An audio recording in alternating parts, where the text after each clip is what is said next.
जय जगन्नाथ नमस्कार प्रिय दर्शक बंधु मु ज्योतिषाचार्य प्रमोद कुमार पंडा आपण स्वागत करुच्ची आपण प्रिय चैनल रंग बिरंग चैनल।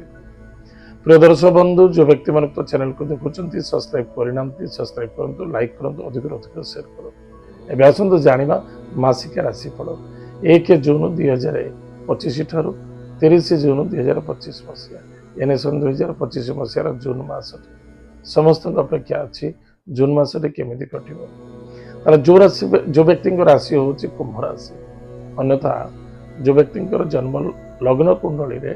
लग्न हूँ कुंभ लग्न जदि आपणकर राशि ना नाम राशि हूँ कुंभ राशि निश्चित रूप से एपिसोड देखा अत्यंत आवश्यकता अच्छी। प्रथमतः जानी रखा दरकार कुंभ राशि राहु अच्छा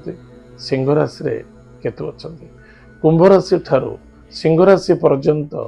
राहु केतु मध्य समस्त ग्रह स्थित अच्छा मन रखु सिंह राशि ठार कुंभ राशि मध्य कौन सी ग्रह नहांती आपको कहते कालसर्प दोष जोग एथि निमित्त निजर मन को अधिक कंट्रोल रखा स्वास्थ्य प्रति ध्यान देवा बहुत आवश्यकता अच्छी। अर्थ प्राप्ति हम अर्थर कौन से अभाव रहा किंतु जी जो स्थान में जहाँ कर अर्थ प्राप्ति हम कि कर्मयोग हवा दरकार यदि काम करवा ना खाली अर्थ प्रचर गोड़ेवा तार केबे भी सफलता मिलिबो नाही। पराक्रम क्षेत्र में विजय प्राप्ति अच्छी दूर विदेश यात्रा करें कौन विदेश जाकि पाठ पढ़ा किसी एजुकेशन करने चाहते से भल हम एजुकेशन सेक्टर भल हम प्रॉपर्टी जमीन जायदाद क्षेत्र में धर निवेश करुँच गृह निर्माण करुँच कौन गाड़ी क्रय कर सफलता देखा 1 जून ठारू 15 जून मध्य आपण क्रय करेंगे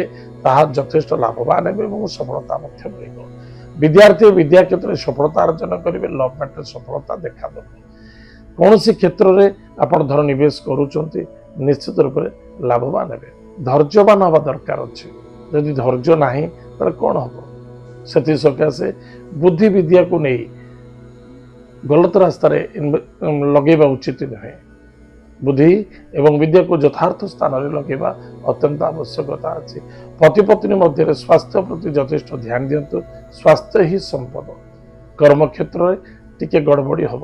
निश्चित रूप से देखा किसी ना कि बाधक आसो टाइम टेबुल गड़बड़ी हम निश्चित रूप से किंतु इनकम सोर्स कौन सी बाधा आसबनी एवं धार्मिक क्षेत्र में यथेष्ट सम्मानित एवं यथेष्ट आनंद मिल ईश्वर कृपा पड़ो ताले प्रतिकार कौन करवा प्रत्येक दिन प्रातः समय स्नानादि कार्य सारी महादेव को जलदान करवा यदि प्रत्येक दिन संभवपर नुहे तार सोमवार गुरुवार शनिवार दिन जलदान करूँ माता पिता को प्रणाम करूँ प्रत्येक दिन गायत्री मंत्र जप करूँ किसी समय मेडिटेशन करूँ